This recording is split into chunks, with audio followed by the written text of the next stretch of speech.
place that I can come home to. Yes, I am on my way. We'll put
It's time for the show. Hi, everybody. How you doing?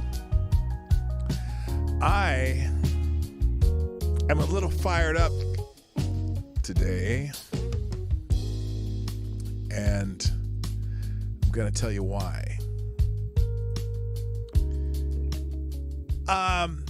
Yesterday, the President of the United States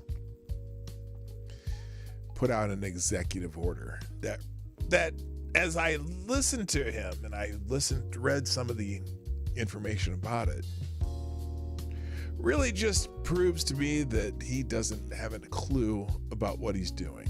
And he makes statements based on what the activists in his administration tell him to do. And I'll tell you what, he pissed me off. I met my wife for dinner at a restaurant last night. She's like, what are you so riled up about? And oh my goodness. And that's what I'm going to start the show with today. Of course, it's appropriate for FTG Thursday. So we'll start with that and see how many FTGs I get through. I got a bunch of them today. Welcome to the show. Johnny, please play the intro.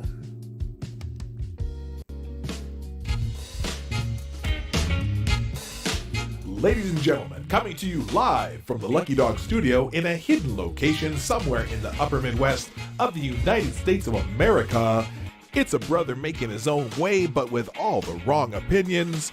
Welcome to the Morning Night Live with your host, yours truly, P. Dog Night.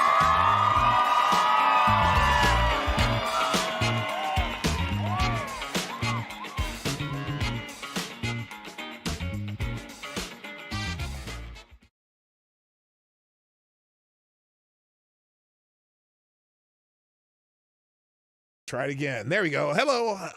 Welcome to the Morning Night Live. I'm your host, Marty, also known as P-Dog Night on the internet. Welcome to the P-Dog Night channel. It is Thursday, FTG Thursday, the 16th of June, 2022.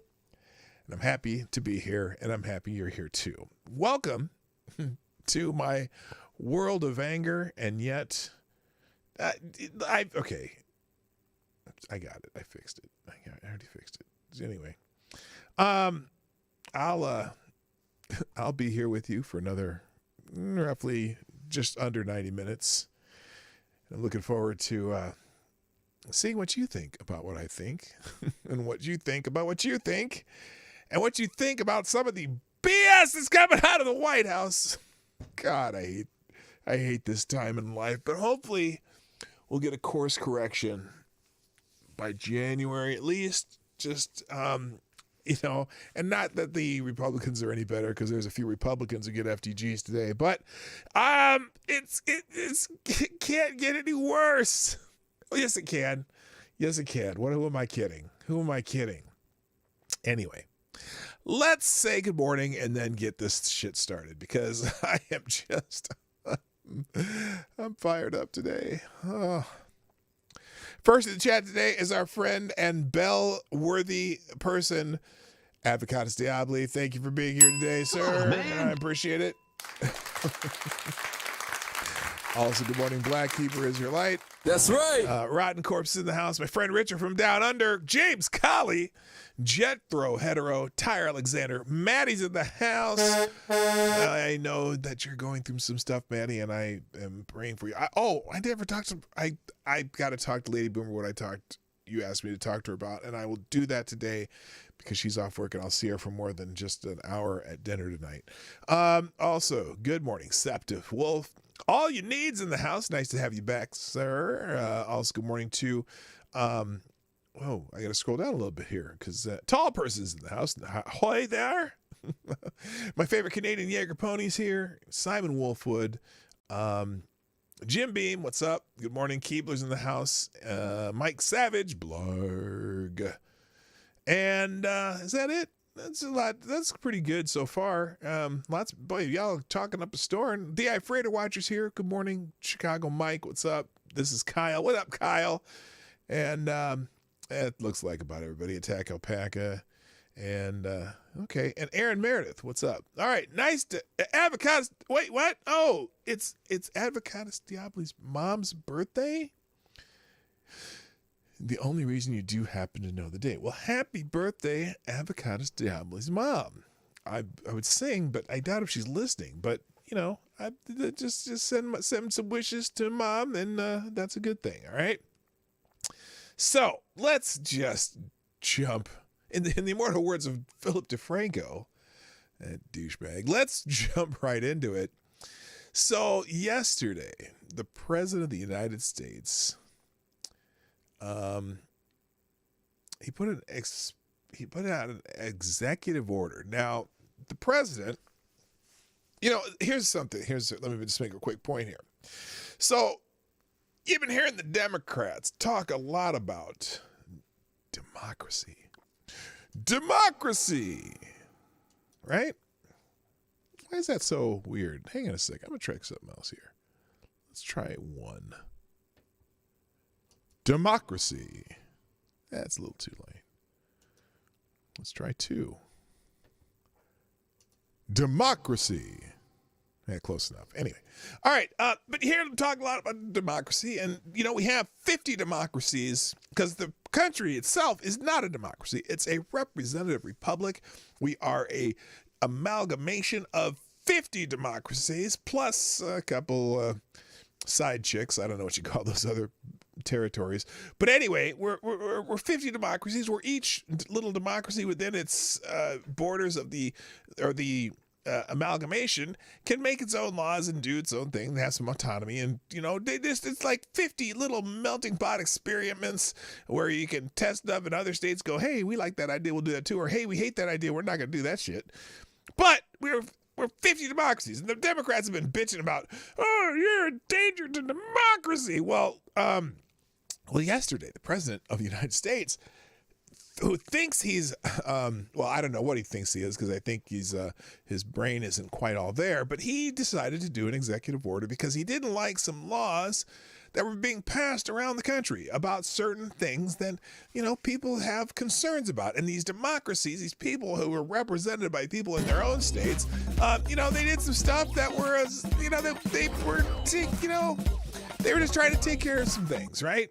And so they decided to pass some laws because they didn't like some things that were happening. They didn't, you know what I mean? Anyway, so yesterday, Biden decides that he's going to usurp democracies in several states. How does he do that?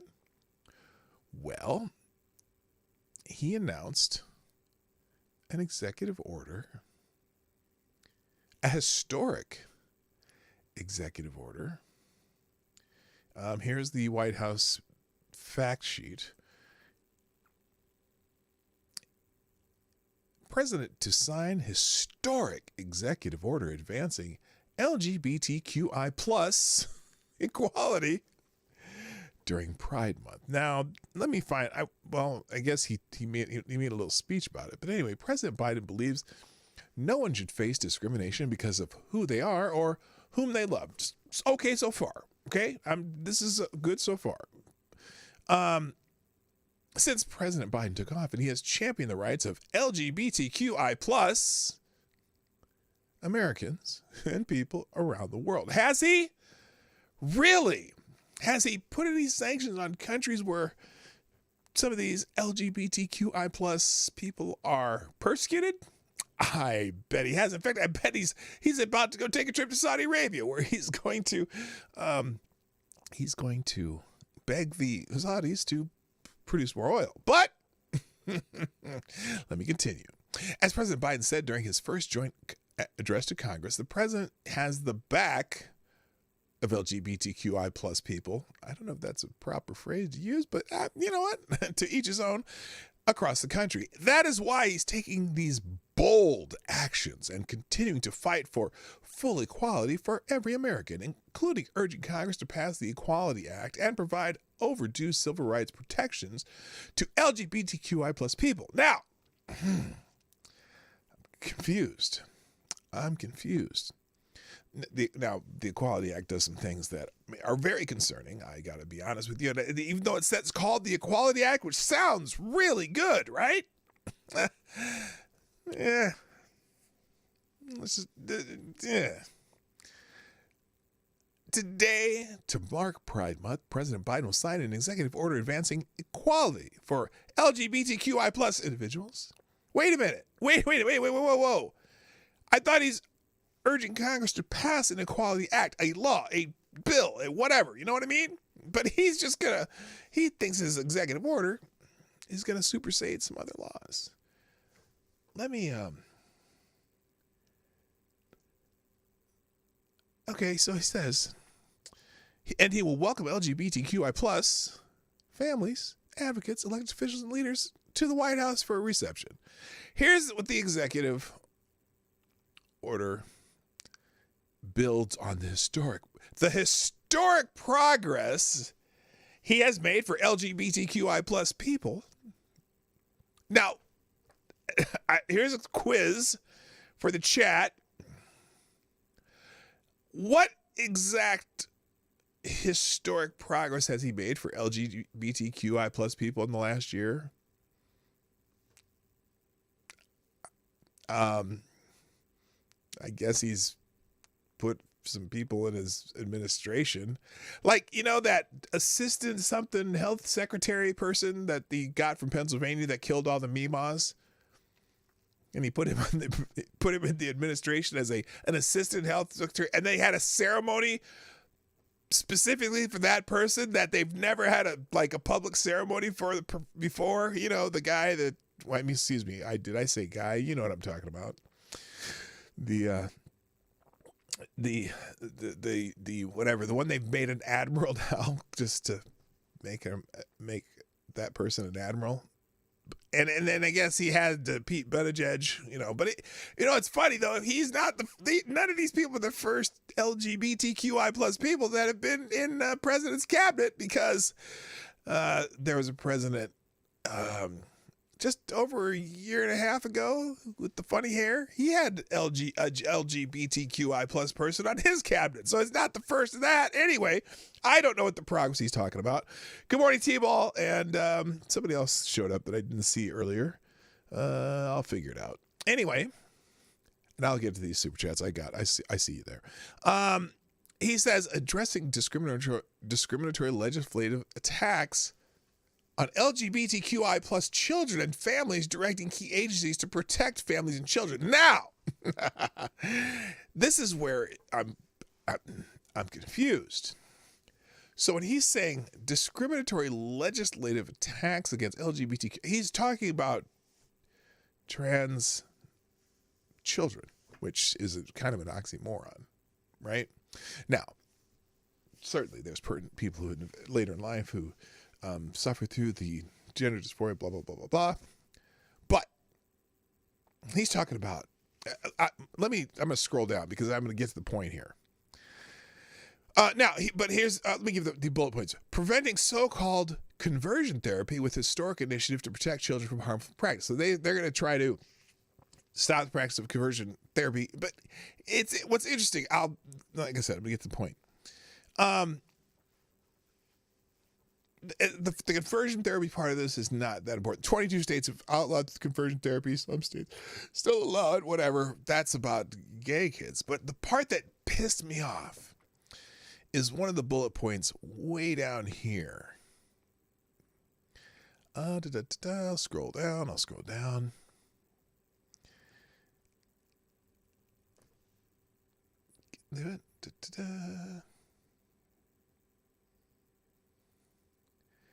Oh, where is it?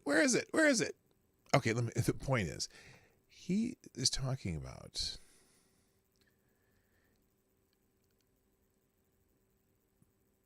banning, or not banning, but increasing what he calls affirmative health care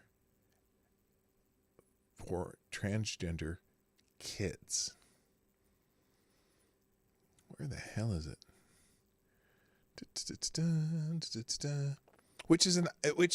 Here it is. fighting back against state-level attacks on LGBTQI plus children.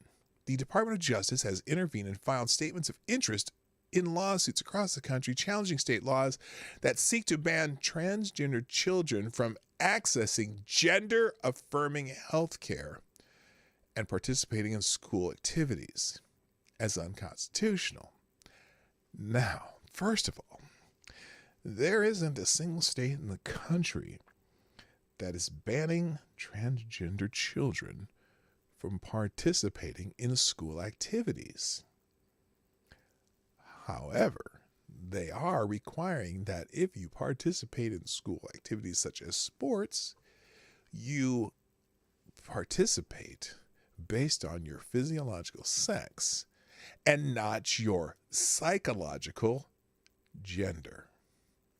That's what the laws are stating. Now, they use different language, however they use it in whatever state to state, but they are requiring that you participate in sports as your physiological sex, not your psychological gender. And now, and what's interesting though, they're looking at changing Title IX to including gender identity. Gender identity, regardless of what you say, is psychological. It is not physiological.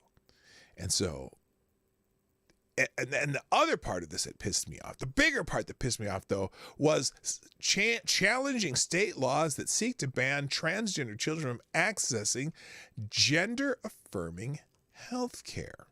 So they are trying to promote the use of puberty blockers and surgeries for minors. Now, here's where this irritates me and should irritate a lot of people.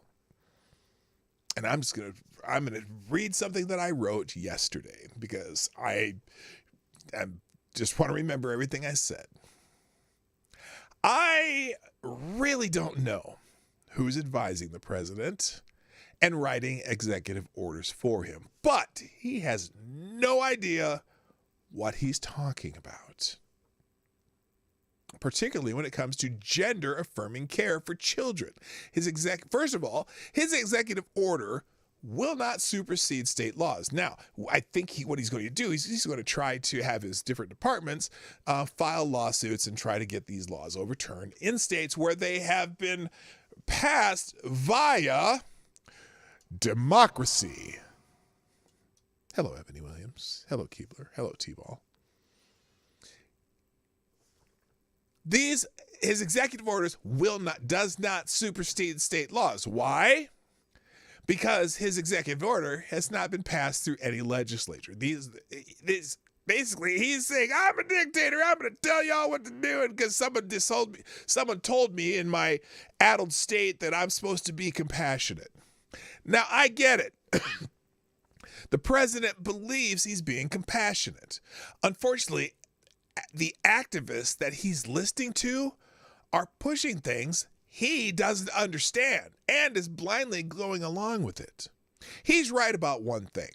There is a mental health crisis in our country, but he, on this particular issue, is exacerbating it with some of his actions. This gender identity trend that we have going on right now, remember, they used to be punk rockers, they used to be emos, they used to be goth, they used to be grunge, they used to be those people who, every generation has their outsiders who find a new trend. This is the trend now.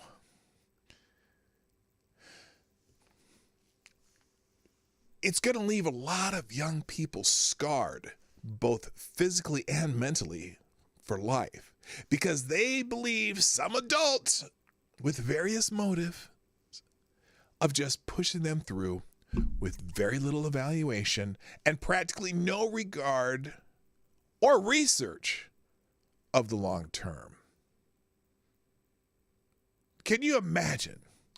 And the doctors especially are pushing this, the doctors who are pushing this We're making money from this, and we'll be making money from it for a long time. And the pharmaceutical companies will be making money from this for a long time.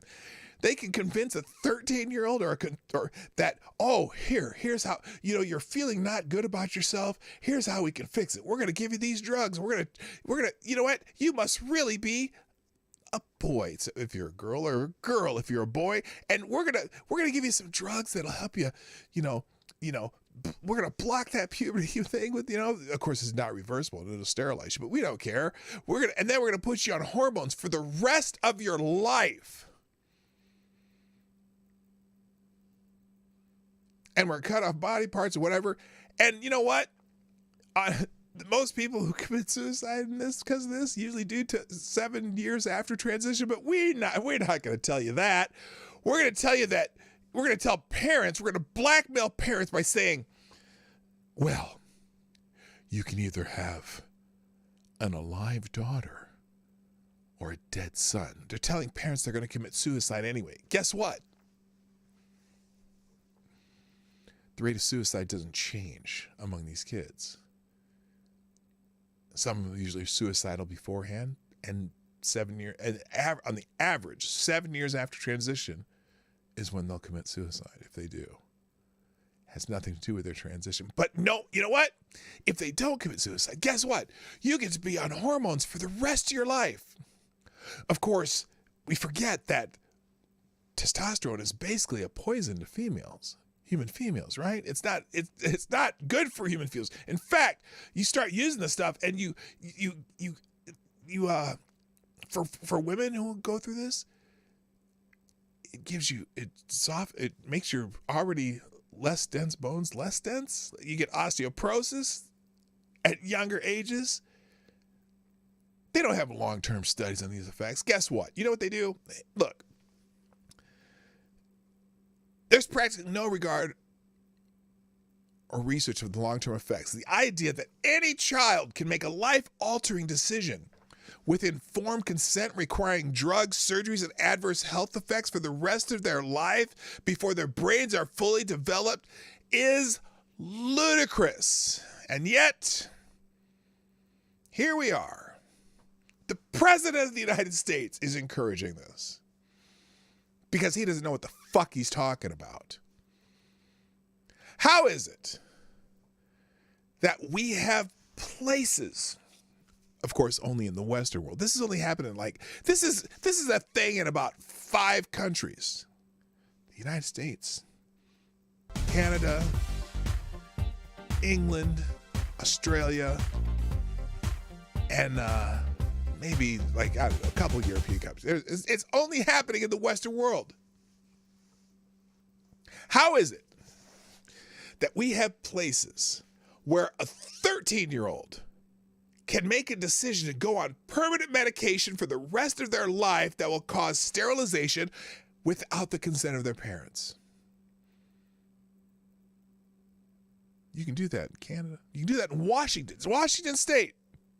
A 13-year-old can make that decision without their parents' consent to go on hormone blockers. Are you fucking kidding me? You can't get a tooth, they can't get a drink. They can't. This whole thing about gender affirming care. Gender affirming care. Usually convinced by an adult who's told them, oh, well, maybe you're just a different gender. You're not really a girl. You're a boy. Because you like to climb trees at 10. We know you're a boy because you like to climb trees at 10. Are you kidding me? You're a girl because you like to play with the girls at lunchtime. Really? That's how you determine it? Now you can go in and have one consultation to get your kids put on puberty blockers. One. Not even necessarily with a psychiatrist anymore. In fact, there's places where they're making it available. If you think this might be something going on, and because there's such a long wait, because these gender clinics are just being inundated with this fucking trend, There's places you can go and they'll go ahead and give you the prescription before the evaluation even.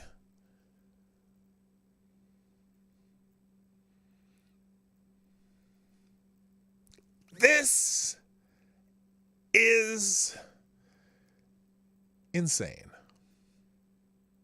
It's fucking insane. Now, I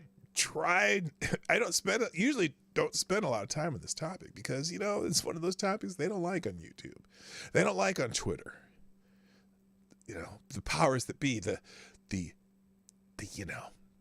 young idiots who are the watchers, the ones who determine whether or not you've said something bad or not. I've held my tongue on this subject for the most part, but there's an element in this country that is going to destroy a large part of a generation of people going through normal human development, which is awkward for everybody.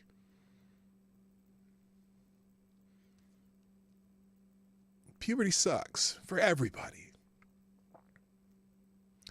But by telling them, you're telling these kids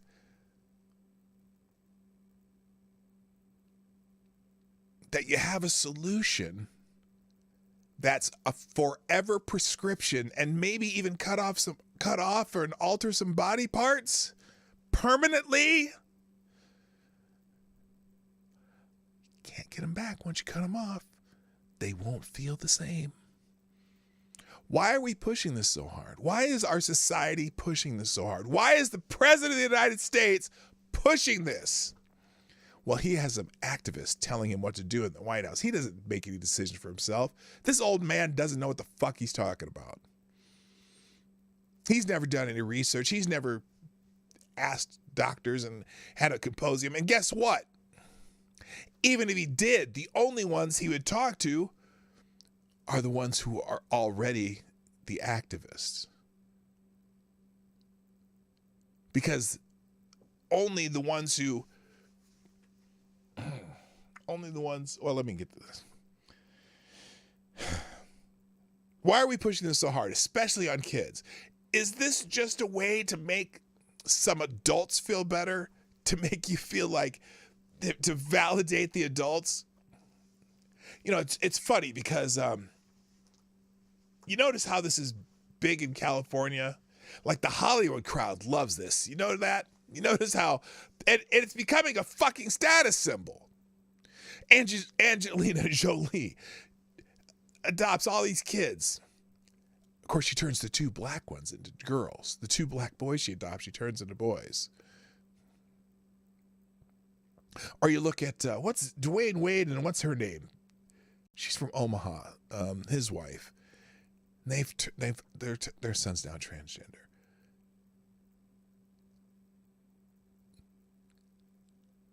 Instead of just saying, you know what? It's okay to be a feminine boy. It's okay to be a masculine girl. You don't have to start cutting shit off. You don't have to start taking hormones. Why are we pushing those so hard? Is it a way to make adults feel better? Is it a way to make adults who've already done this feel better by pushing it on everybody else? It certainly gets people a lot of the attention they crave. How about some real research on these subjects, and not just the kind that gets funding because it starts with the right conclusions?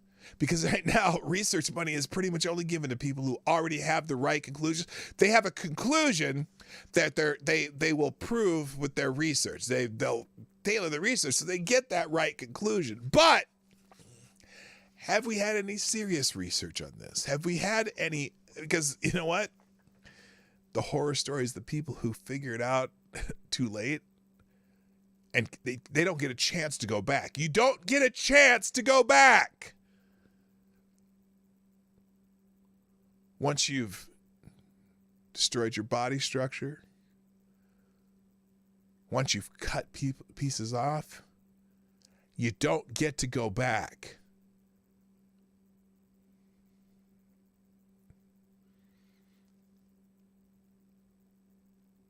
But what do I know? We'll just figure it out in a few years. We'll figure it out the hard way when you start losing a huge part of this youngest generation. You know, I thought about something I love my kids. They're great kids. And I remember one time we had our daughter in dance. This is the decisions that young children make, right? So we put my daughter in dance. And I remember her, she was like 3 or 4 years old, I don't remember. And she had her first dance recital, right? And, they wear these pretty costumes, and they do the little dance and tap dance, whatever they're doing. They did their dance recital. And I remember her coming off there at 3 or 4 years old after the first dance recital, and she's like, "Mommy, please don't make me do that again." We're like, "Oh, okay." She doesn't really like dance. So we let her quit dance. And later in life, when she was a theater major in high school and in college, one day she goes, "I wish you would have made me stick to dance." And now she's a great dancer. In fact, she's a semi-professional swing dancer. She was until she got a child. But anyway, kids at 3, 4, 5, 6, 7, and 10, 12, 13, even 16 or 20 don't know what the fuck they want. They don't know what their life is like. They don't know they don't make decisions based on the future. They make decisions based on the 10 seconds that they think about it. And they don't know. And it's, how can you make a lifelong decision at 8? That show, what's that, this something jazz, that show? How did they, some people say, "Oh, I knew when I was 5 years old that I wasn't a boy," or "I knew at 5 years old that I was gay." How would you know that? First of all, until you go through puberty, you don't really necessarily know what your sexual attractions are. You know who you like as friends and who you like to hang out with and who you like to play with and what kinds of things you like to do. But you don't know what your sexual attraction is because first of all, you're not having any urges usually before that. You're curious of things, but, usually it's ew, right? Ew. Shit really pisses me off. Okay. End rant. Let me get to some Streamlabs and super chats here. First chat of the day comes from oh wait, I'm sorry. We definitely need music for this one. Well, we need music for the super chats today, and I'm kind of go with what do I got here? Let's try this one.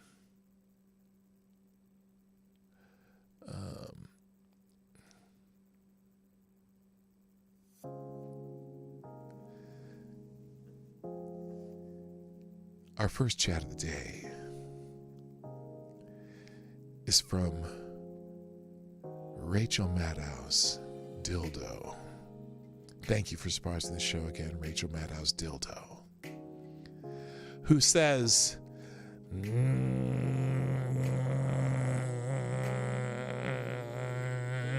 "Today is my birthday. Can you sing me a happy birthday song? I am 2 years old."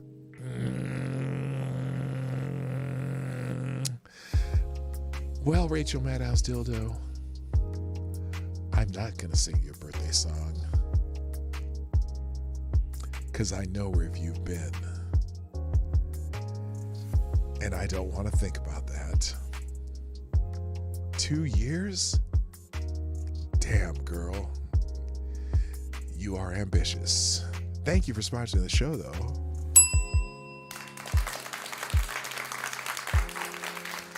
Also, thank you, Chicago Mike. let's change it up. Let's change it up just a little bit here. We're gonna stay with the sexy songs though. Let's try this one. Let's try this one. Hang on, we got a new one. This one's for Chicago Mikes. Thank you, Chicago Mike. And by the way, Chicago Mike, you are the new Streamlabs Superstar sponsor of the day. Chicago Mike. Oh, we have a sponsor. We have a sponsor.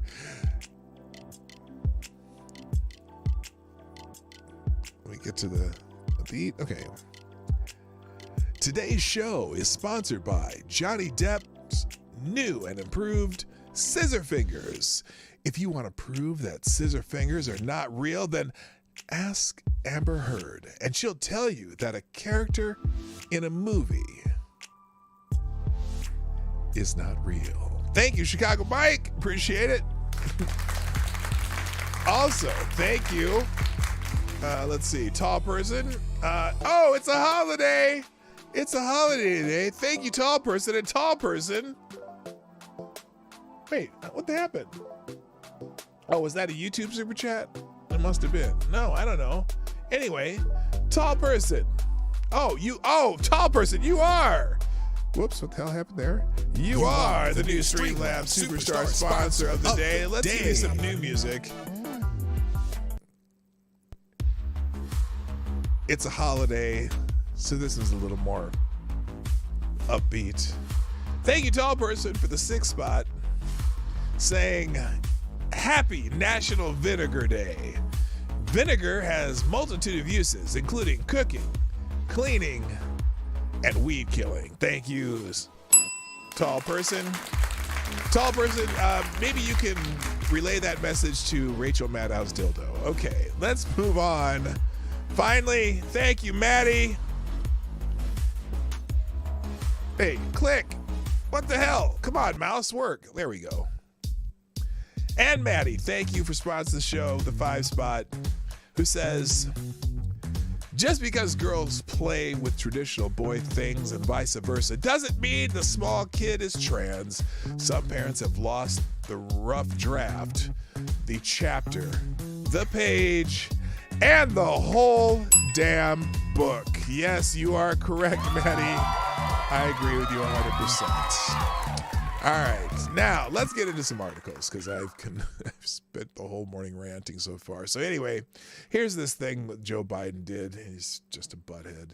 Biden directs HHS, Health and Human Services, to expand access to trans kids' sex change surgeries, including for children.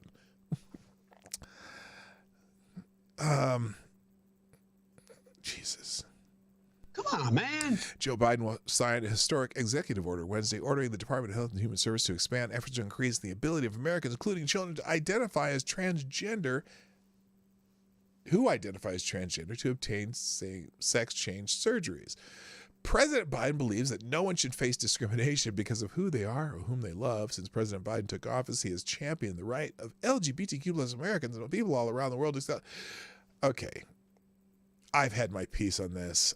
I don't even want to read it. I'll have articles about this in the links. But first of all, FTG Joe Biden. Okay, that's our first FTG of the day.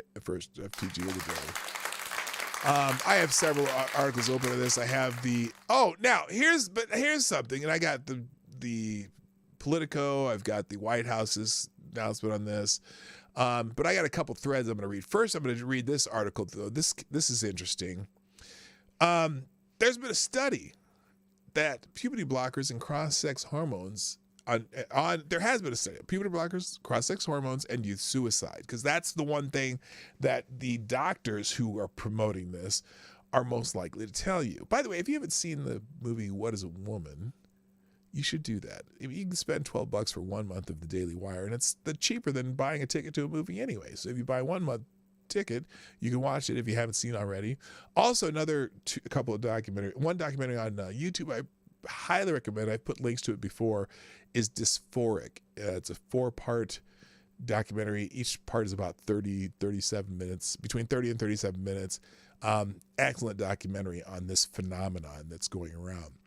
But anyway, so the summary of this study was lowering legal barriers to make it easier for minors to undergo cross-sex medical interventions without parental consent does not reduce suicide rates. In fact, it likely leads to higher rates of suicide among young people in states that adopt these changes. States should instead adopt parental Bill of Rights to affirm the fact that parents have primary responsibility for their children's education and health, and that requires school officials and health professionals to receive permission from parents before administering health services, including medication and gender-affirming counseling, which is an oxymoron.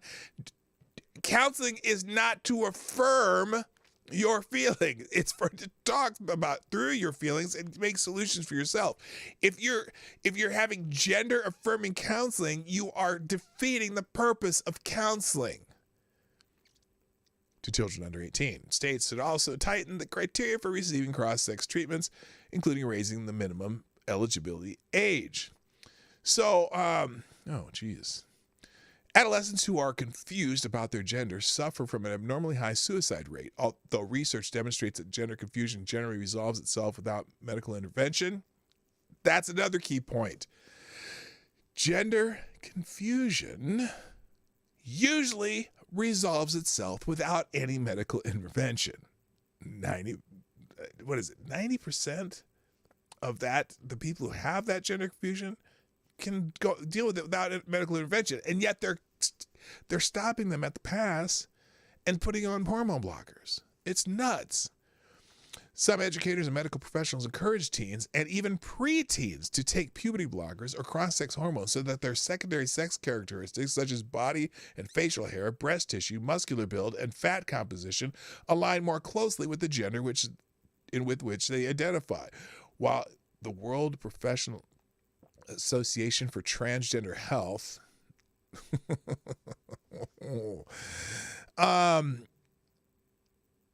which is called WPATH, should be psychopath. Anyway, acknowledges that these interventions can have significant complications. It warns that delaying intervention also has serious risks. So this is what they're telling people. Even though the interventions themselves have serious complications, they say, well, we can't delay the intervention because, quote, refusing timely medical interventions for adolescents might prolong gender dysphoria and contribute to an appearance that could provoke abuse or stigmatization. As the level of gender-related abuse is strongly associated with the degree of psychiatric distress during adolescence, withholding puberty suppression and subsequent feminizing and masculizing hormone therapy is not a neutral option for adolescents. Other advocates, members of the media, and even White House staff, and now the president, invoke scientific authority to assert that cross-sex medical interventions reduce the risk of suicide. Sarah Hart, director of the Washington, D.C. branch of an organization that provides medical intervention and support for youth called The Dorm, stated with confidence that, quote, laws and systems barring gender-affirming healthcare will contribute to a higher rates of significant mental health problems, including deaths by suicide, end quote. The CEO of the Trevor Project, Amit Paley, said, quote, it is clear that gender-affirming care has the potential to reduce rates of depression and suicide attempts, end quote. In an opinion piece in the Washington Post, the University of Virginia Law School professors Ann Coughlin and Naomi Kahn, she spelled it C-A-H-N, but I would call it C-O-N, claimed that cross-sex medication, quote, has been shown to reduce the risk of depression and suicide of transgender youth, end quote, and that, quote, banning it creates an excruciating conflict for parents as steps they take to preserve their children's lives may lead to the state to investigate and punish them, end quote. Even former White House press secretary Jen Psaki referred to such medical interventions as, quote, medically necessary, life-saving health care for kids. I think these people are related to Dr. Frankenstein. I really do. I really do. The danger of adolescents committing suicide if they do not receive these medical interventions is thought to be so urgent that the Biden administration recently issued a statement confirming the positive impact of gender-affirming care on youth mental health, while referencing the evidence behind the positive effects of gender-affirming care. A number of states have also considered or enacted legislation making it easier for minors to access cross interventions without their parents' knowledge or consent. For example, California recently enacted law AB 1184 to prevent insurance companies from listen to this. This is rich. Legislation that prevents insurance companies from notifying parents if children on their policies receive, quote, sensitive services, end quote, which were defined to include, you guessed it, gender affirming care. However, young people may also experience significant or reversible harms from such medical interventions. This background reviews existing research on the relationship between cross-sex interventions and suicide, and then presents a new empirical analysis that examines whether easing access by adolescents to these interventions is likely to result in fewer adolescent suicides. The new analysis presented here finds that existing literature on this topic suffers from a series of weaknesses that prevent researchers from being able to draw credible causal conclusions about a relationship between medical interventions and suicide. Using superior research design, the new analysis finds that increasing minors' access to cross-sex interventions is associated with a significant increase in the adolescent suicide rate. Let me repeat that. Increasing minors' access to cross-sex interventions is associated with a significant increase in the adolescent suicide rate. Rather than facilitating access by minors to these medical interventions without parental consent, states should be pursuing policies that strengthen parental involvement in these important decisions with lifelong implications for their children. Speaking of which, even if they don't commit suicide, they are medically basically, I don't like to use this term, but they are slaves to the medical part of this now, forever. Once you do these interventions, and reversing the intervention is not an easy process either. But they come out sterilized. They can't. It's just fucked up. Real quick, thank you, Tyre Alexander, for sponsoring the show. I'm trying to get the what the hell did I do there? There we go. Let me read this Streamlabs here real quick. But since it's Get It On Day, let's try this. Thank you, Tyre Alexander, for sponsoring the show. Today's sponsor is FTG Farms. Today, we are partnering with the makers of Zombie Cream to bring you Fuck Off. This new spray will ensure political ghouls will be repelled by the smell of fuck off. Make sure your kids are protected. Let's go, Brandon. All right, thank you, Tyre Alexander, for sponsoring the show. Greatly appreciated, sir. All right, stop that music. All right, thank you so much. Also, good morning, Cannon Hotep. What's up, my brother? Fox P2, legit low talker. And anyone else? Septus Wills, you were here earlier already, weren't you? Lord Stanhope's in the house, too. Nice to see you all here. Welcome to the show. Anyway, you can read the rest of this. This is the Heritage. Heritage is featuring this study, and I know Heritage they're right-wing nut jobs, but still, they do have, I think they have a link to the study somewhere here too. I can't find it. But yeah, this is, the study says that even after these surgeries, there's an increase in suicide. So I've got several articles opened up about this. Here's one more thread though on Twitter I wanted to read that Chad Felix Greens, he's how does he describe himself? Editor of Oh Honey Magazine, author of 10 books and regular contributor to conservative outlets. He also happens to be a gay male.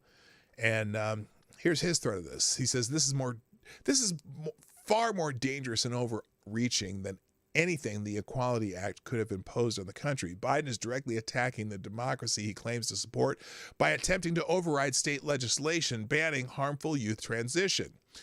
The executive order directs the Department of Education? Department of Education to establish a new working group on LGBTQI plus students and families, which will advance policies for states, school districts, and other educational institutions to promote safe and inclusive learning environments in which all students thrive. The Department of Justice has intervened and filed statements of interest in lawsuits across the country challenging state laws to seek a ban on transgender children from accessing gender-affirming health care and participating in school activities as unconstitutional. The State Department now offers an X gender marker option to ensure non-binary Americans can access an accurate federal ID. Yes, you are. Yep.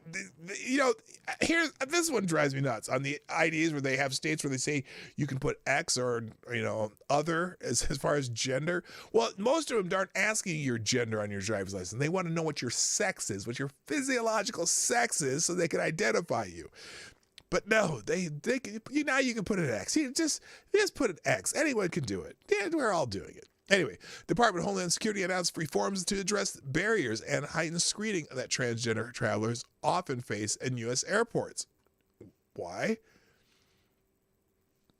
What do you mean barriers and heightened screening? Oh, because they see something hanging in that X-ray. They want to know what it is when you're not a male. Anyway, the Department of Housing and Urban Development also restored key protections to ensure that transgender people experiencing homelessness can access emergency shelters consistent with their gender identity. What could go wrong? This is like the prison thing, too. Appointing LGBTQI leaders to the highest level of our government, like, whatever. I don't care. If they can do their job, I'm fine. But if they can't, Corinne Sheen. What's her name? Corinne Jean-Pierre. She's terrible. President Biden is charging HHS with leading an initiative to reduce the risk of youth exposure to this dangerous practice. What dangerous practice? HHS will explore guidance to clarify that federally funded programs cannot offer so-called conversion therapy, including gender identity. Yeah, so it's funny because they won't allow conversion therapy, which is fine. That's sex. That's people who are gay and they want to get rid of federally funded programs that allow conversion therapy, which I didn't know there were any federally funded conversion therapy programs, but that's what they say. That's what Biden said in his speech, that he's going to try to stop conversion therapy, right? The federally funding of conversion therapy, which I don't think they do. But anyway, isn't gender transition a conversion therapy? That's the ultimate conversion therapy, isn't it? There's a little bit of cognitive dissonance there. HHS will also increase public awareness about its harms, provide training and technical assistance to healthcare providers, and expand support to help survivors. The president order changes HHS to work with states to promote expanded access to gender-affirming care. There's those words again. It also charges HHS to help prevent LGBTQI plus suicide by expanding youth access to suicide prevention resources. Yeah, except now we have a study that says it increases their risk of suicide. And the average year, I think it's 7 years after transition is when the most dangerous point is, because that's usually when they go, what the fuck did I do? What the hell did I do? Why did my parents let me do this? Are you kidding me? So anyway, then a response to that. Could have sworn that in October 2020 town hall, Biden said dictators rule by executive order. The fact checks will say this lacks context, but it was a tax question. But his comments that we're a democracy and we need a consensus would seem to apply to this topic as well. And here is Biden's words from then. George Stephanopoulos asked, so there's not going to be any delay in the tax increases? Biden, no, well, I've got to get the votes. That's why, the one thing that I have this strange notion, we are a democracy. Some of my Republican friends and some of my Democrat friends even occasionally will say, well, if you can't get the votes by executive order, you're going to do something. You're going to do something by executive order. things you can't do by executive order unless you're a dictator. We're a democracy. We need consensus. Oh, do we now?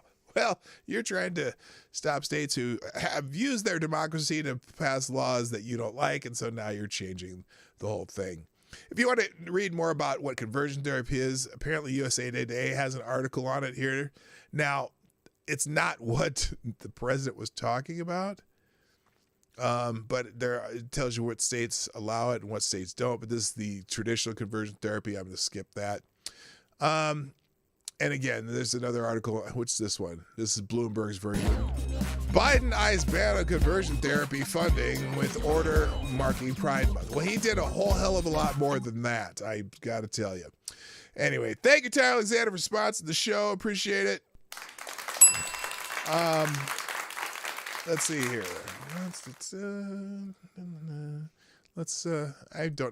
This is almost, well, let's try this one.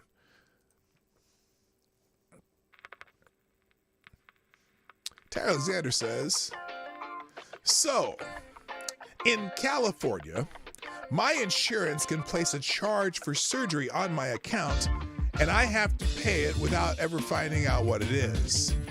Yeah, there is no potential for abuse, fraud, or corruption. Seriously, rethinking my desire to have kids. Well, Tyre, let me tell you something.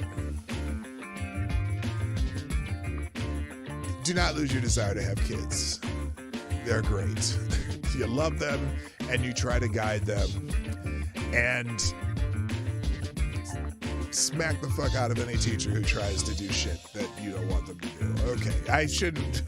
In Minecraft, of course. In Minecraft. All right, stop that music. Thank you, Tyler Alexander, for sponsoring the show. Appreciate it.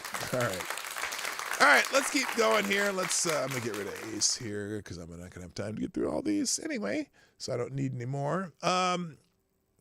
Hey, so 60 years ago, let's do a little history lesson. 60 years ago, this week, the birth of the New Left. Now, this is interesting. In June 1962, a radical organization, Students for a Democratic Society, held a retreat in Port Huron, Michigan. The powerful United Auto Workers Union owned the facility where the retreat took place and bankrolled the retreat itself. SDS had grown dissatisfied with the establishment left and sought to usher in what they called participatory democracy, characterized by action rather than debate. You can imagine what the actions were.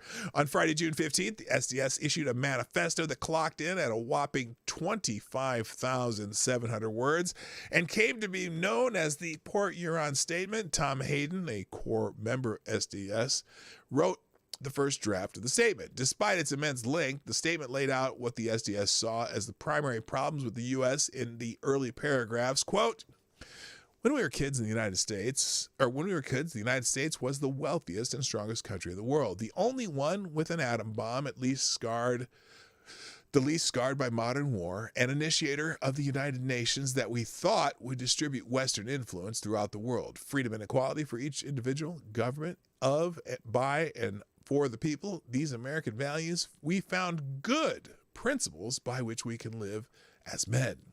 Many of us began maturing in complacency. As we grew, however, our comfort was penetrated by events too troubling to dismiss. First, the permeating and victimizing fact of human degradation, symbolized by the Southern struggle against racial bigotry, compelled most of us from silence to activism. Second, the enclosing fact of the Cold War, symbolized by the presence of the bomb, brought awareness that we ourselves and our friends and millions of abstract others we knew more directly because of our common peril might die at any time. We might deliberately ignore, avoid, or fail to feel all the other human problems, but not these two, for these were too immediate and crushing in their impact, too challenging in the demand that we as individuals take the responsibility for encounter and resolution. Now, the statement decried politicians who insisted that the U.S. would muddle through its current state, claimed to represent a generation imbued with energy to dramatically change the world through non-violent civil disobedience and persistent activism. Dr. Albert Mohler calls the Port Huron Statement one of the most important political events of the 20th century. But frankly, it wasn't recognized as such at the time. It was the birth of what we now call the New Left. If the New Left emerged in 1962, that means there had to be an Old Left. The Old Left was dynastic. Think Roosevelt's and Kennedy's, and aristocratic. More importantly, it was anti-communist. Mortimer points out that there wasn't a ton of difference between the Old Left and conservatives in the first half of the 20th century. One of the things I often do with graduate students is show them the 1960 platforms of the Democratic and Republican parties in the United States. He says, you go to a year like 2016, they are radically different. But in 1960, you'll have a hard time drawing distinctions between Democratic and Republican parties on many policies, because during the era of the Cold War and in the wake of the New Deal, the two parties were pretty close together. In contrast, the New Left and the SDS as the New Left, as the SDS represented, was populist, youth-led, and radical. The SDS itself stemmed from campus socialist organizations that took advantage of the youthful energy and idealism of that generation in order to push for change. At the time, the SDS didn't make much of a splash. The media didn't herald it as a major event, and it didn't create immediate ripples. But what came after it did change the decade of the 60s and the era that follows. The SDS and the Port Huron Statement begat the anti-Vietnam War movement, the activism of earnest young civil rights activists, and the free speech movement. How ironic. On college campuses. They also served as the genesis of the Weather Underground, the Chicago 7, the Sexual Revolution, and the Gay Rights Movement. So, and now you can read the rest of this, but it's interesting that it kind of spawned all these groups. Now, FTG, the Weather Underground, and what's the other one? They named a few here, but in some ways, I just want to say oh, there's not much left of this. What the hell happened there?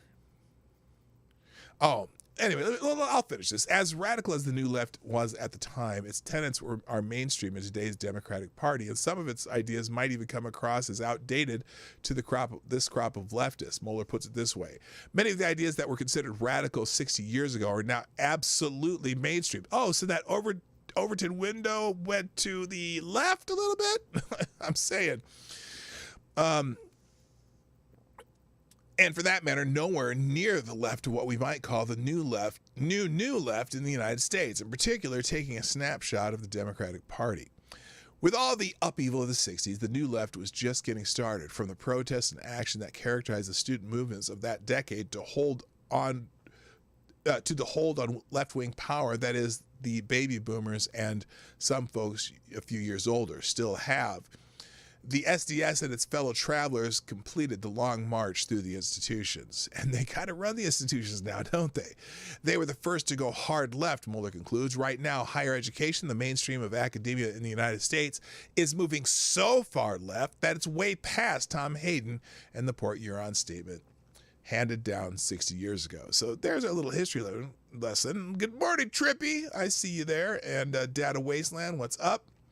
Good morning to you, too. So, all right, next, let's just do the rundown since we don't have much time left.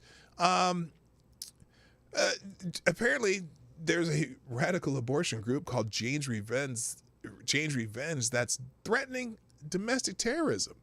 Jane's Revenge, a group responsible for firebombing dozens of pro-life pregnancy centers throughout the country, has now threatened acts of domestic terrorism. In an open letter issued to pro-life centers across the country, Jane's Revenge took ownership for acts of violence and vandalism at pregnancy centers throughout the country and promised to escalate their tactics if pro-lifers continue operations as usual. Well, it's interesting because, these pregnancy centers that are not abortion clinics, they do help a lot of people. But no. Jane's Revenge is not going to allow it. Quote, "Your 30 days expired yesterday. We offered an honorable way out. You could have walked away. Now the leash is off, and we will make it as hard as possible for your campaign of oppression to continue. We have demonstrated in the past month how easy and fun it is to attack. We are versatile, we are mercurial, and we answer to no one but ourselves." Promising to take an increasingly drastic measure without giving any details, the group said it will attack these centers both overtly and covertly until insurance companies and financial backers realize you are a bad investment. So they continue. From here forward, any anti-choice group who closes their doors and stops operating will no longer be a target. But until you do, it's open season, and we know where your operations are. The infrastructure of the enslavers will not survive. We will never stop, back down, slow down, or retreat. Now I wonder. So there's a copy of the full statement, and I'll leave that tweet up in the description down below. By the way, as you know, I will put all these articles and tweets and whatnot in a single link called the one tab link in the second paragraph of the description at the end of the show. But if you want to read the entire manifesto or whatever, it's here. There's a letter. Now, do you think perhaps the Justice Department would be looking into this? Oh, silly me. Yeah, no.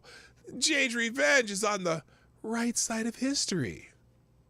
So anyway, so there's going to be some terrorism from the left. Shocker.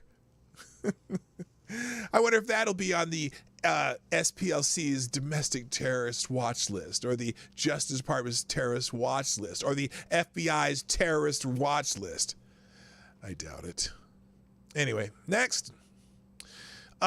Speaking of which, arsonist firebomb pro-life legislator's office in latest attack. What?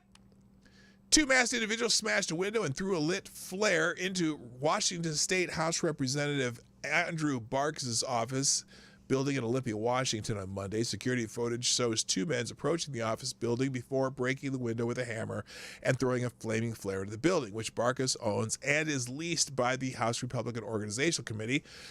My Northwest reported the flare landed on the masonry floor but was unable to light the building on fire.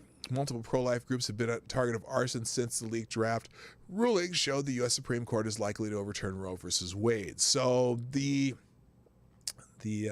terrorism has begun, and there have been several clinics that the pregnancy centers are not abortion clinics; they're the pregnancy help clinics that have been bombed and arson and whatnot. Not good. And now here's what the pro-life official at the DOJ's, a DOJ official says. Pro-life facilities are under attack. A top DOJ official called them fake clinics. Really? Because they have doctors and they have resources for pregnant women. How they fake clinics. The Justice Department official who investigates attacks on reproductive health care facilities has been a staunch critic of pro-life crisis pregnancy centers, dozens of which have been vandalized by abortion supporters over the past month. Civil Rights Division Chief Kristen Clark criticized the centers following a Supreme Court decision issued in their favor in 2018. Clark said the centers, which counsel pregnant women on alternatives to abortion, okay. She said the centers which counsel pregnant women on alternatives to abortion were harmful and predatory against women of color. She also referred to them with the hashtag expose fake clinics. So that's the person in the Justice Department who's going to investigate these attacks. Fan-fucking-tastic. What's her name? Here, FTG to, here. There it is. Copy. Whoops. We'll go. Let's go. FTG. Kirsten Clark. Next. Now, apparently, the Biden administration is starting to purge conservatives from the FBI. What could go wrong? Blacklists are back, and the Democrats have got them. According to numerous whistleblowers talking to the office of Congressman Jim Jordan, the FBI has been aggressively blacklisting any employee who happens to express any conservative opinions at all. Jordan detailed the most recent actions in a June 7th letter to Chris Wray, director of the FBI, which was also a follow-up to another such letter sent in May.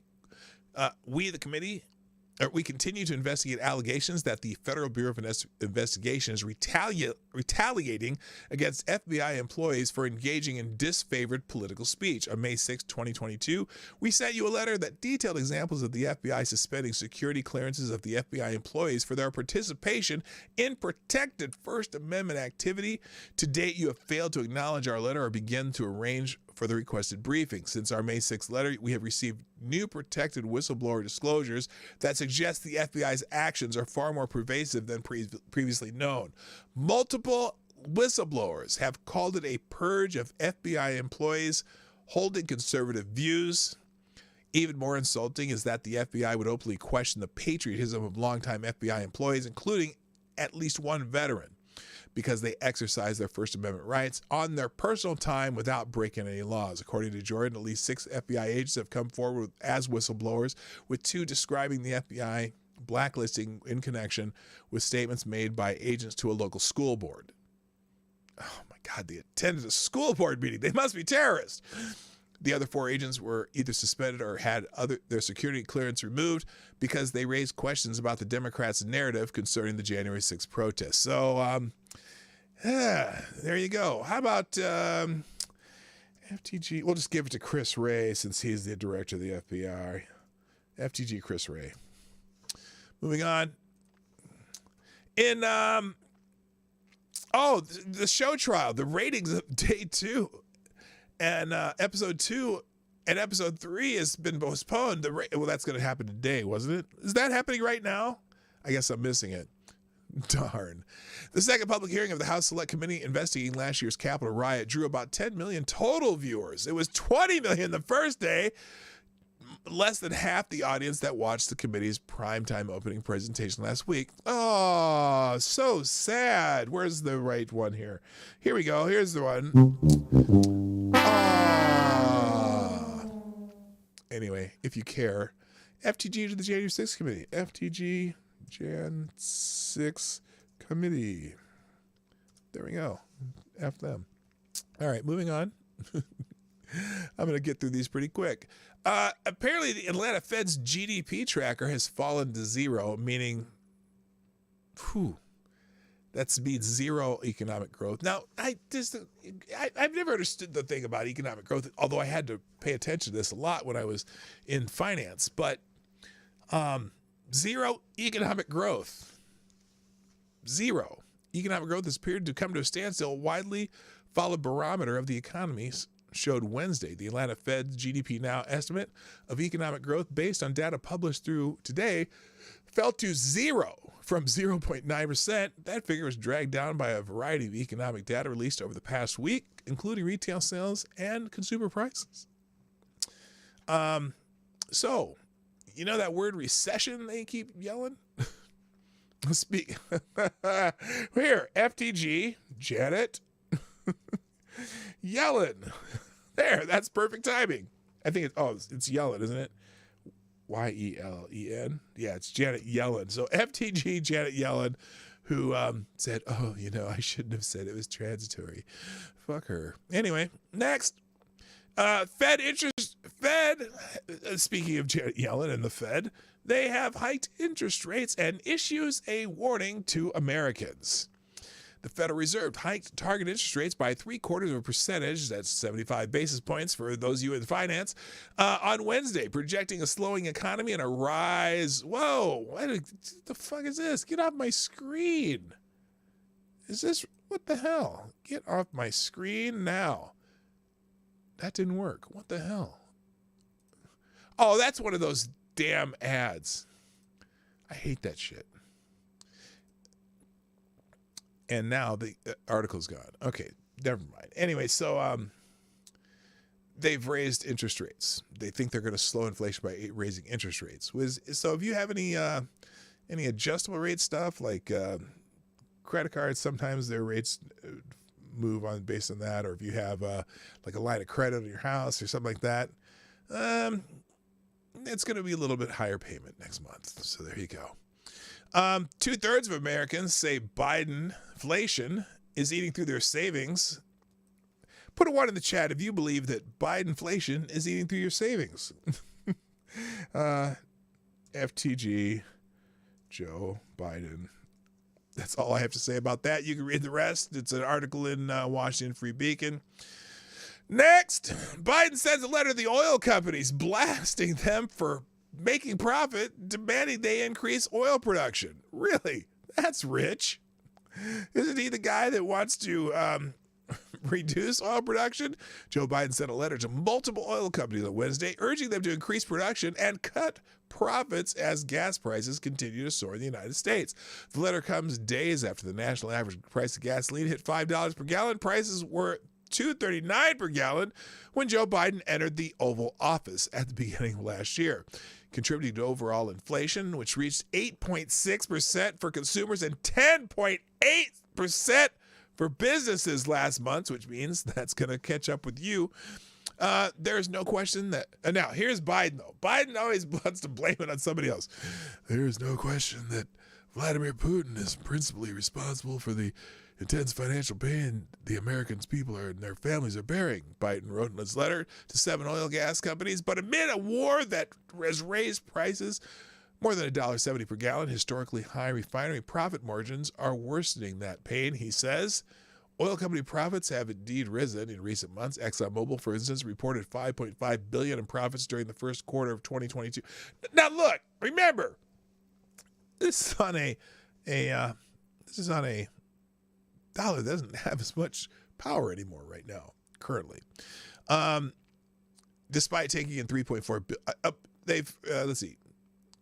Profits have indeed risen in recent months. ExxonMobil, for instance, reported $5.5 billion in profits during the first quarter of 2022, despite taking a $3.4 billion hit due to its departure from Russia. During the fourth quarter of 2021, ExxonMobil reported $8.87 billion profit, its largest in 7 years. Nevertheless, Heritage Foundation research fellow Katie Tubb noted to the Daily Wire that President Biden failed to mention any connection between his administration's policies and high gasoline prices in the letter.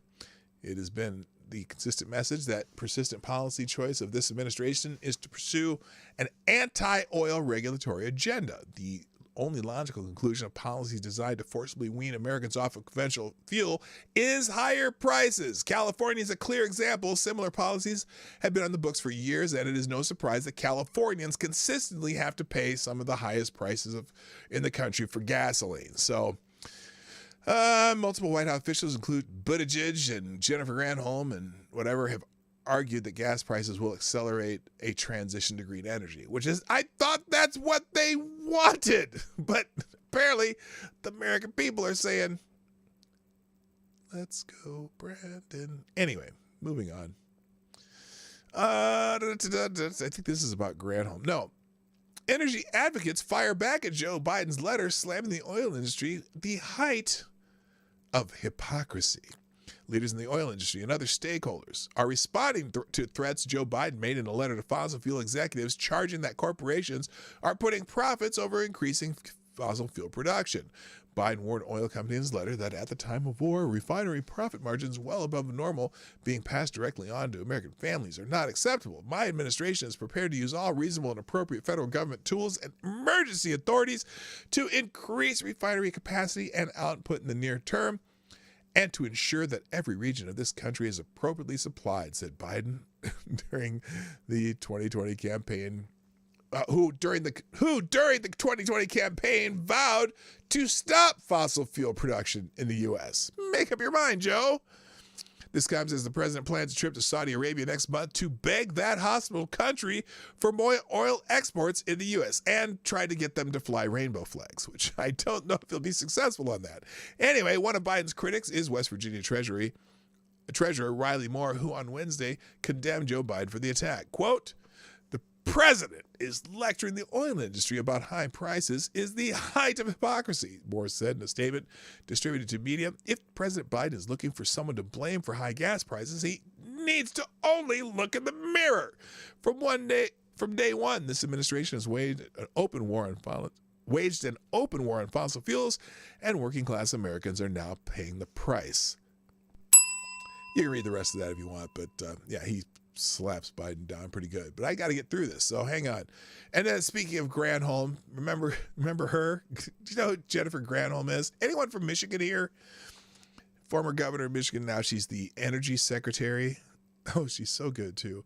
On Wednesday, CNN's broadcast of New Day, Energy Secretary Jennifer Granholm stated that the Biden administration wants oil and gas companies to increase production now, but also to become diversified energy companies to be able to produce other means of clean energy. Co-host John Berman asked, do you want 5 years from now, 10 years from now? Are you telling me you want them drilling for more oil? You want the refineries putting out more gasoline in 5 or 10 years? Granholm answered, what we are saying is today we need the supply increased. Of course, in 5 or 10 years, actually in the immediate, we are also pressing on the accelerator, if you will, to move toward clean energy so that we don't have to be under the thumb of petro dictators like Putin.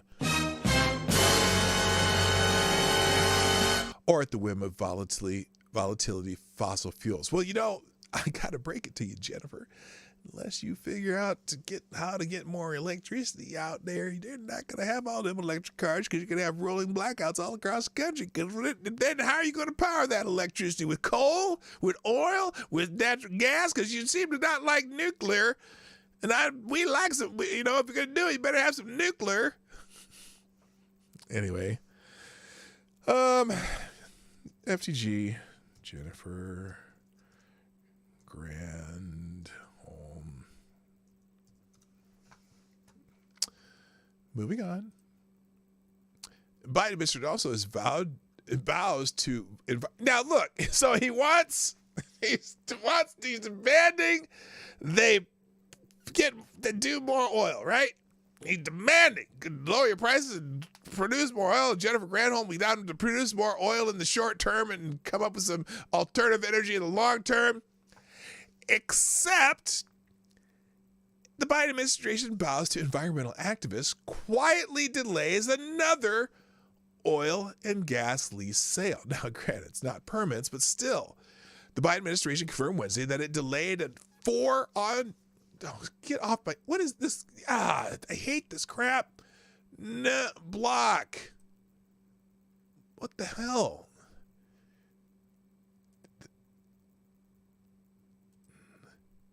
How do I get this on my damn screen? I don't want the fire screen. This is crap. Let's try this. Nope.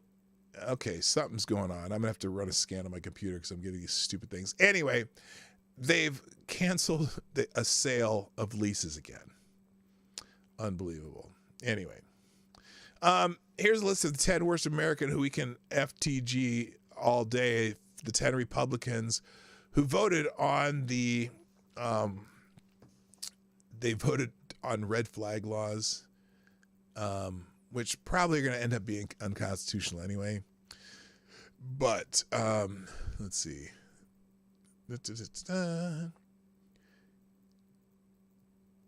Where are they? Anyway, it's just an article about Uvalde. I'm going to skip it, though. I'm getting pissed about these fucking pop-ups, though. Campaign to recall Soros-backed L.A. Oh, they have the signatures to recall Los Angeles District Attorney George Gascon. He's another one of those Soros puppet DAs that are not prosecuting crime. Let's just say crime. Okay, so good. That's a good thing. California's going to get rid of these people. FTG. George Gascon. All right, I'm going to skip that. Let's see. Oh, and here's the kind of thing that we find in California. So apparently there's a cop killer who received a slap on the wrist after a recent weapons arrest. A suspect who gunned down 2 cops at a motel about 20 minutes outside of Los Angeles on Tuesday was on probation for illegally carrying a gun that had been banned. He'd been banned from packing heat since 2011. Justin Flores, 35, allegedly slew El Monte Police Captain Michael Paredes and Officer Joseph Santana, and was killed in the firefight when officers responded to a report of a stabbing. Flores had served 2 prison terms for burglary and car theft and pleaded no contest to possessing a firearm as a felon last winter, according to the Los Angeles Times. The weapon charge could have sent the career criminal back to prison for 3 years, but instead he was sentenced to 2 years probation and 20 days time served, the paper said. A day before the shooting, Flores' probation officer filed for a revocation hearing after the suspect allegedly assaulted his girlfriend last week, a violation of his probation, according to the report. Instead of being arrested and jailed, Flores was allowed to stay on the streets ahead of the June 27th hearing. The Los Angeles County Probation Department was currently investigating why Flores was not taken in for the violation, the outlet said. L.A. District Attorney George Gascon is facing a recall attempt, as critics saying his leniency towards criminals has resulted in higher crime numbers. So, again, FTG, George Gascon. That's why you don't want these Soros attorneys in power. New Mexico governor, demand for state agencies to automatically delete records could affect investigation into child abuse death. Okay, what? I didn't read this one, so I'm not sure. New Mexico Governor Michelle Lujan Grisham's policies requiring the state employees to automatically delete their communications after 10 days may complicate efforts to investigate the death of a child whose abuse was repeatedly brought to state's attention. Oh, no, this is, you cannot, no. Communications are public records. You can't do that. Holy shit. Anyway, last month, attorneys in a wrongful death lawsuit filed against Grisham's Child, Youth, and Families Department argued the agency engaged in a cover-up to conceal caseworker conduct related to deceased 4-year-old James Dunkley. According to Albuquerque News, Dunkley was beaten to death by the partner of his mother's friend they were staying with. Zarek Marquez now faces life behind bars after a guilty plea to intentional child abuse resulting in death. In 2019, however, attorneys claim CYFD had a chance to save Dunkley from a torrent of home abuse. 2 months before Dunkley's death, the police and CYFD were brought to urgent care, where Dunkley was found with multiple bruises and injured genitals. Albuquerque News reported Dunkley told police and CYFD officials that he was being touched inappropriately by one of his mother's boyfriends. It was not the first time the child services came across strong evidence of abuse. So they've had all this contact, right? But now the governor's trying to require that employees automatically delete their communications 10 days after 10 days. No. You need to keep every record of government employees' communications, I would say, for 10 years. You need to keep that's evidence of all kinds of things if people want to come back to the States. So I don't know. What's her name? We are going to say, oh, here we go. It's FTG Michelle Lujan Grisham. No. Did you know that they were going to have a concert in honor of John Hinckley? Now, how many people know who John Hinckley is? John Hinckley attempted to assassinate a president of the United States. Attempted presidential assassin turned musician. Oh, is his concert. Attempted presidential assassin turned musician John Hinckley Jr. is free from court oversight, but not yet free from rock and roll. Hinckley, who attempted to kill President Ronald Reagan, was set to perform at a sold-out concert in Brooklyn next month, but the venue where the gig was booked has canceled the show. Well, good for them. Hey, I hope that's not an FTG. Market Hotel in Bushwick announced Wednesday that the July 8th events was nixed. We don't see the need to allow someone who did something awful to skip the line and play even in our mid-sized independent community stage, the event space said in a statement posted on Instagram. Good for them. FTG John Hinckley. And I don't care who, anybody who tries to kill any president of the United States can fuck right off. I don't care who that president is. I don't care if I like the president or not. they can go straight to hell. Do not pass go. Do not collect $200. I don't even know why this fucker's out. He should have never got paroled. Did he give Jodie Foster a front row ticket? I'm sure he did. Fuck that guy. Anyway, bus driver charged after blacking out behind the wheel says he didn't know he was eating marijuana-infused gummies. Now, this is a story I can relate to, and I'm glad that I am not having this experience. A man who blacked out driving a 38-passenger bus from a Connecticut casino in March has been charged with 38 counts of reckless endangerment and says he didn't know he was eating gummies that contained marijuana prior to passing out.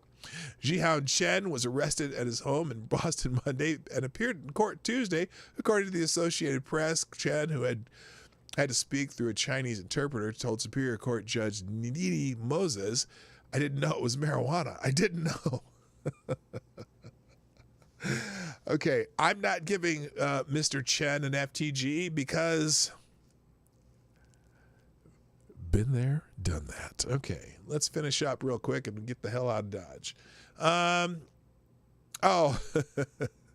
There's a story about Karine Jean-Pierre, the Biden press secretary. But I'm not going to do both of them because that would just be beating her. She's already dead. Karine Jean-Pierre proves how bad she is at her job with one statement. Here it is.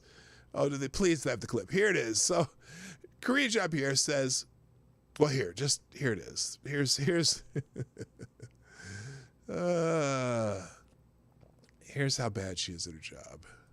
He has made this his top economic priority as we're talking about inflation, as we're talking about the economy. Like, we have to remember where this country was more than a year ago when he walked into office. The economy was not in a great place. Schools were closed, businesses were closed. We didn't have a comprehensive COVID strategy. And what he ended up doing was meet that moment, pass the American Rescue Plan. Only Democrats passed that plan. He signed it. It was his plan. And now we're seeing an economy that's bouncing back. Gas was $2.39 a gallon. Inflation was 1.4%. The markets were higher, and Trump was leading a great American comeback, according to RNC research. You have to remember where we were when Biden took office. Is that really what you wanted to tell people?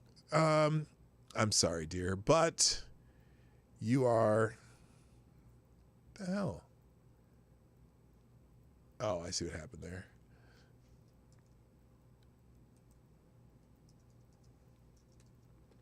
FTG, Karine Jean-Pierre. And finally, let's finish up strong. Oh, that's the same. That's the tweet. And finally, I'm not going to celebrate, but as you may know, Dr. Anthony Fauci has tested positive for coronavirus. Triple, quadruple vax, Dr. Anthony Fauci. Now, what's the line that everyone's going to say? Oh, well, at least he was vaccinated. His symptoms, blah, blah, blah, blah. Dr. Anthony Fauci, the director of the National Institute of Allergy and Infectious Diseases and President Joe Biden's chief medical advisor, has tested positive for the stupid 19 on Wednesday and is experiencing mild symptoms. Ladies and gentlemen, oops. Oh, shit. What did I do there? That's not what I meant to do.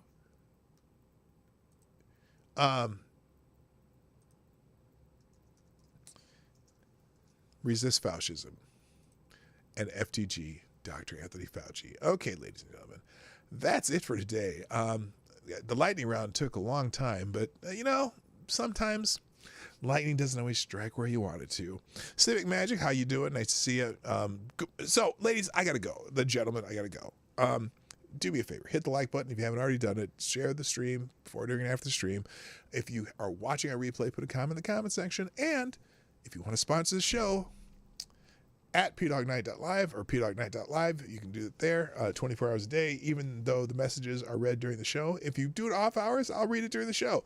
And thank you for everyone who sponsored the show today.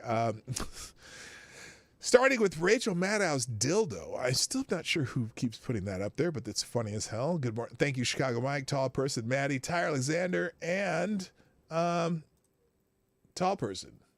You are the Streamlabs Superstar sponsor of the day. Ladies and gentlemen, thank you for being here. I'll be back tomorrow. I'm trying to bring a guest on to talk about some of this trans nonsense. And I don't mean the people who are adults and had actual gender dysphoria and had true difficulties in life. I'm talking about the trend and the thing with children. I'm about to go on a crusade, not like the Crusaders in the Spanish Inquisition, but you know what I mean. This is becoming a subject that's really starting to piss me off. And I have grandbabies, one alive and probably a few more on the way. And I just don't want them to deal with this shit and have to listen to the bullshit. So I'm going to be talking about this a lot more and probably bring on some guests that are a little more learned than I. Anyway, I'll be back tomorrow, 10 o'clock Eastern, 9 o'clock Central, Monday through Friday, the Morning Night Live. Thank you for being here today. Time for me to go. My name is Dog Night, and I'm out of here. Bye-bye. Hey, this is Dog Night, and thank you for watching today on the Dog Night channel. If you have an observation or remark you'd like to make about this video or my channel, I absolutely welcome you to write it in the comment section down below. I really look forward to hearing from you. And before you go, if you like what you saw but you're not already subscribed, please make sure you hit the subscribe button and definitely click that bell that pops up afterwards so you'll be notified when I post new videos or when we go live. I broadcast my live show, The Morning Night Live, Monday through Friday at 10 o'clock Eastern, 9 o'clock Central. A special thank you to all the supporters of this channel who share our videos on social media and who make donations through Streamlabs, YouTube, Venmo, and Cash App, which are all linked in the description down below. Thanks again, and until next time, I'm Dog Night, and I'm out of here.